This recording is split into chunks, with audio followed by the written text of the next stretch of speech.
दुविधा में कब तक रहा जा सकता है? कभी ना कभी तो फैसला करना ही पड़ता है। बहुत सोच समझ कर किया गया निश्चय जिस पर हमेशा अटल रहा जा सके। परिणाम चाहे जैसा भी हो, समय चाहे कोई भी करवट बदले, अधीश को भी अब फैसला करना ही होगा कि आखिर वो करना क्या चाहता है। जब वो मंदार में आया था तब उसके सामने उसका लक्ष्य स्पष्ट था, लेकिन परिस्थितियां बदलती गईं और मुश्किल होती गईं। लेकिन आज उसके सामने उसकी सबसे प्रिय मित्र का सवाल है।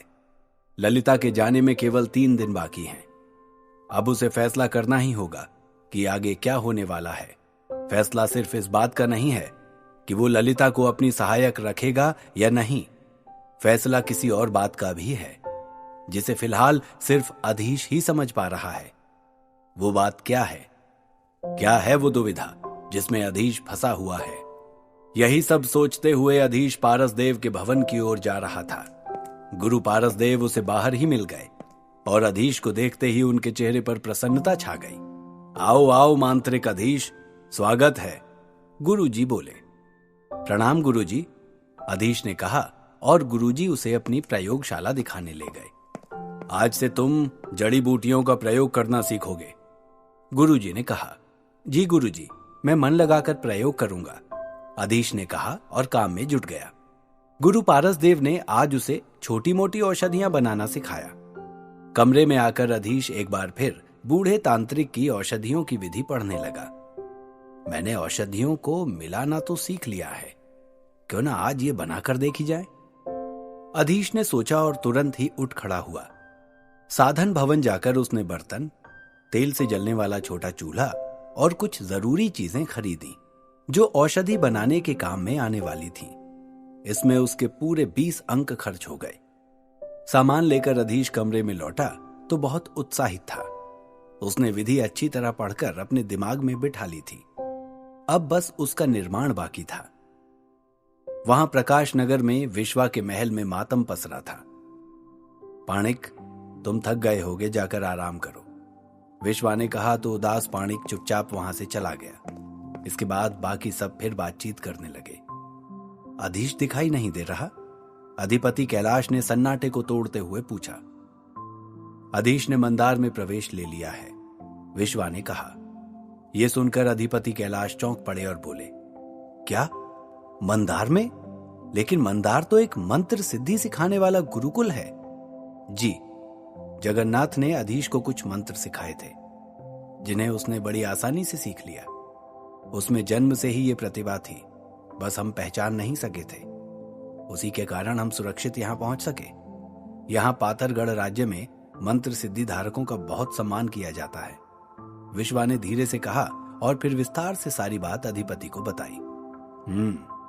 तो ये बात है, फिर तो अधीश को बधाई देनी बनती है। अगले पत्र में उसे मेरी तरफ से शुभकामनाएं भेजना, अधिपति ने कहा। बातचीत का विषय बदल गया। अब वो सब अधीश के बारे में ही बात कर रहे थे। देवयानी अब भी दरवाजे के पीछे निस्तब्ध बैठी थी। उसका दिमाग सुन्न हो चुका था। दीदी, दीदी, मैं पूरे घर में आपको खोजती फिर रही हूं, आप यहां बैठी हैं, माधवी उसके पास आकर बोली। देवयानी उसी तरह अचल बैठी रही, कुछ बोली नहीं। वह सूनी आंखों से कुछ देर माधवी को ताकती रही। क्या हुआ दीदी, स्वास्थ्य अच्छा नहीं है क्या? वैद्य जी को बुलाऊं? माधवी उसके पास ही बैठ गई और देवयानी का माथा छूकर देखा। ज्वर तो नहीं है? फिर क्या हुआ दीदी, उठिए, अपने कमरे में चलकर आराम कीजिए, माधवी ने कहा और उसे हाथ पकड़कर उठाने लगी। अब जाकर देवयानी को होश आया। नहीं माधवी, मेरी तबीयत बिल्कुल ठीक है, बस थोड़ी कमजोरी आ गई थी, कल रात ठीक से नींद नहीं आई ना, देवयानी ने कहा और उठ खड़ी हुई। फिर माधवी उसके साथ उसके कमरे तक आ गई और उसे बिस्तर पर लिटा दिया। तुम कुछ कहने आई थी माधवी, देवयानी ने पूछा।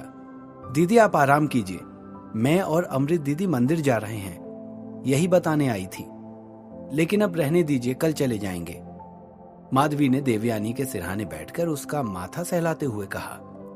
नहीं, मैं बिल्कुल ठीक हूं, तुम दोनों चली जाओ, बच्चों को मेरे पास छोड़ दो, देवयानी बोली।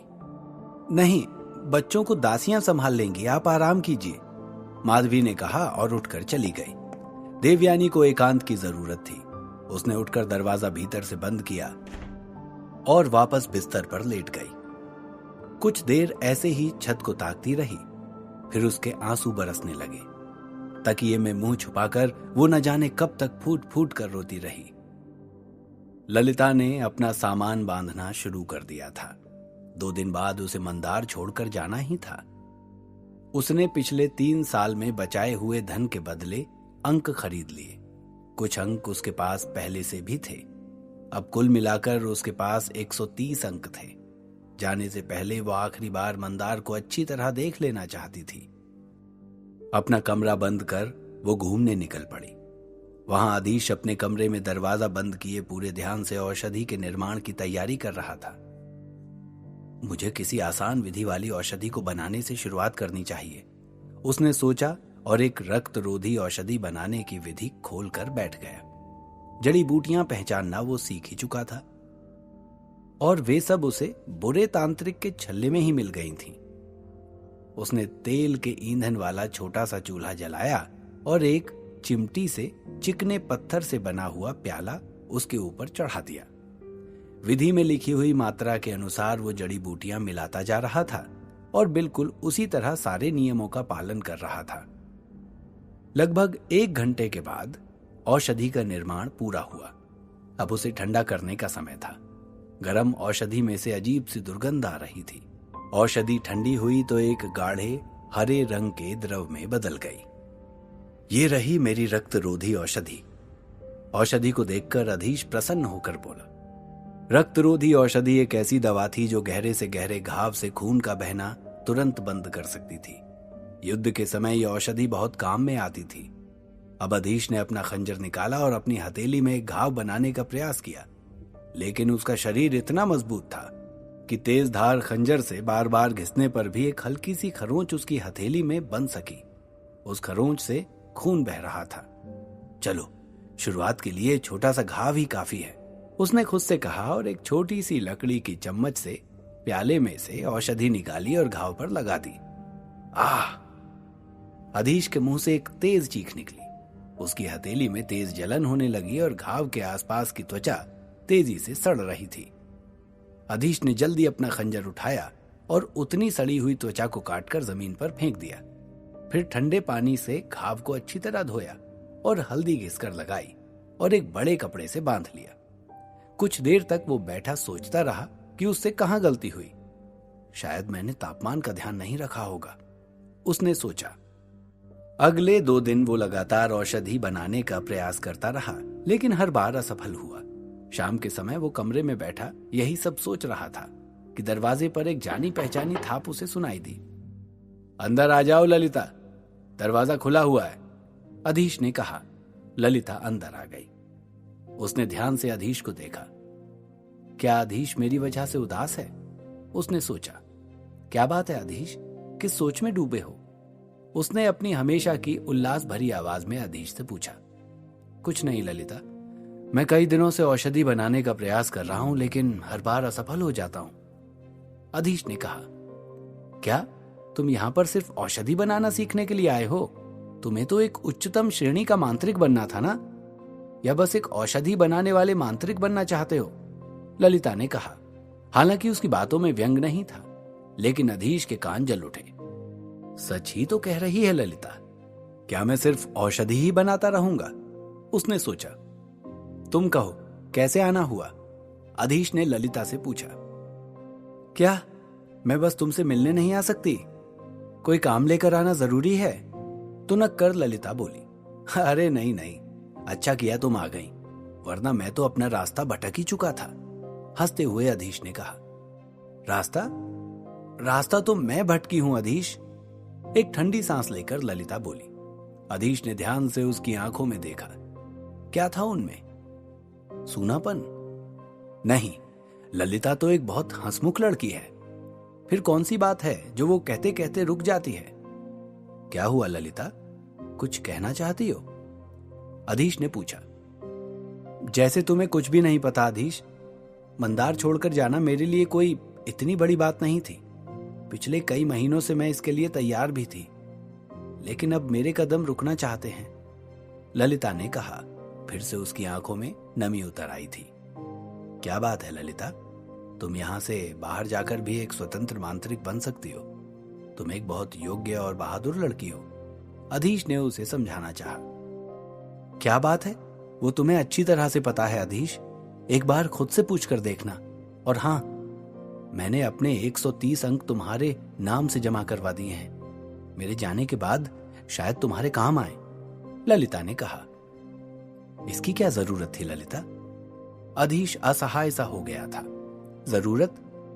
मन में तो लड्डू फूट रहे होंगे। अच्छा, इसे एक रिश्वत समझो। अगर तुम प्रथम श्रेणी मांत्रिक बन गए तो मुझे अपनी सहायक बना लेना। कहते हुए ललिता फिर हंसने लगी। अधीश को लगा जैसे उसके दिल पर रखा कोई बोझ उतर गया हो। ललिता उसे ऐसे ही हंसते हुए अच्छी लगती थी। तुम इसी तरह खुश रहा करो ललिता, उसने कहा। जो आज्ञा स्वामी, कहकर ललिता खिलखिला पड़ी। अच्छा, अब मैं चलती हूं, तुम सभा के लिए अभ्यास करो, ललिता ने कहा और उठ खड़ी हुई। कुछ देर और बैठो ना, अधीश ने मनुहार की। ना बाबा, मैं तुम्हारे अभ्यास में बाधा नहीं डालना चाहती। तुम आगे बढ़ोगे तभी तो मैं वापस आ पाऊंगी। कहती हुई ललिता दरवाजा बंद करके चली गई। उसकी खुशबू फिर पीछे छूट गई थी और अधीश उसमें डूबा हुआ था। क्या पूछना है मुझे खुद से, अधीश ने सोचा। क्या कह रही थी ललिता? क्या ललिता मुझसे प्रेम करने लगी है? उसने खुद से पूछा। हाँ हाँ, 100 बार हाँ। अधीश, ये तो कोई अंधा भी समझ जाएगा कि वो पगली लड़की तुमसे प्यार करने लगी है, उसके मन ने उत्तर दिया। लेकिन क्या तुम प्रेम को होने से रोक सकते हो? क्या ललिता को रोक सकते हो? क्या खुद को रोक सकते हो? अंतरात्मा में उठते सवालों का अधीश के पास एक ही जवाब था। मैं कुछ नहीं जानता, उसने खुद से कहा और उठकर बाहर आ गया। यदि इस तरह सोचता रहा तो फिर कुछ नहीं कर पाएगा।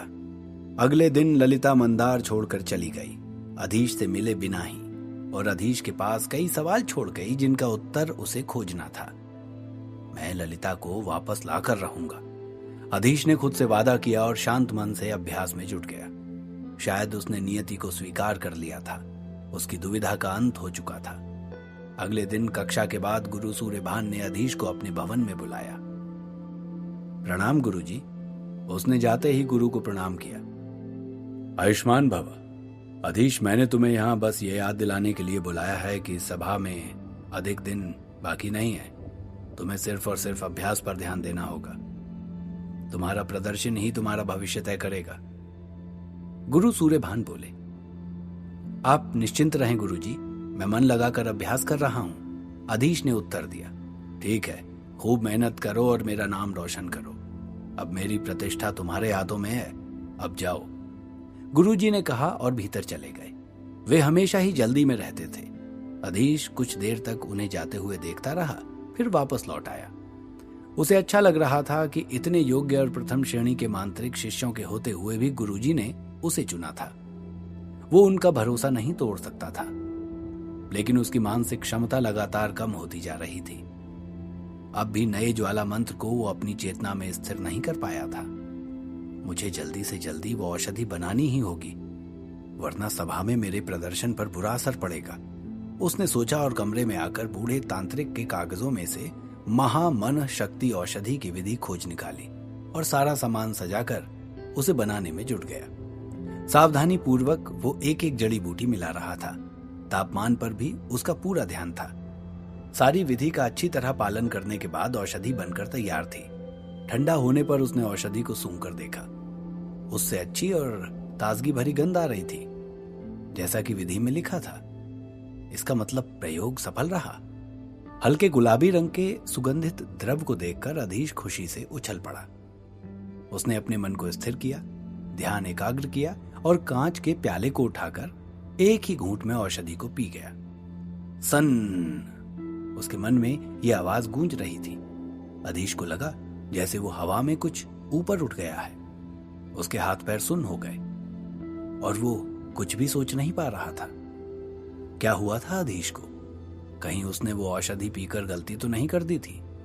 क्या उसके मस्तिष्क की शक्ति बढ़ जाएगी या एक और असफल प्रयोग उसे जमीन पर लाकर पटक देगा? जानने के लिए सुनते रहिए द मजिशियंस सीक्रेट, सिर्फ और सिर्फ पॉकेट एफएम पर।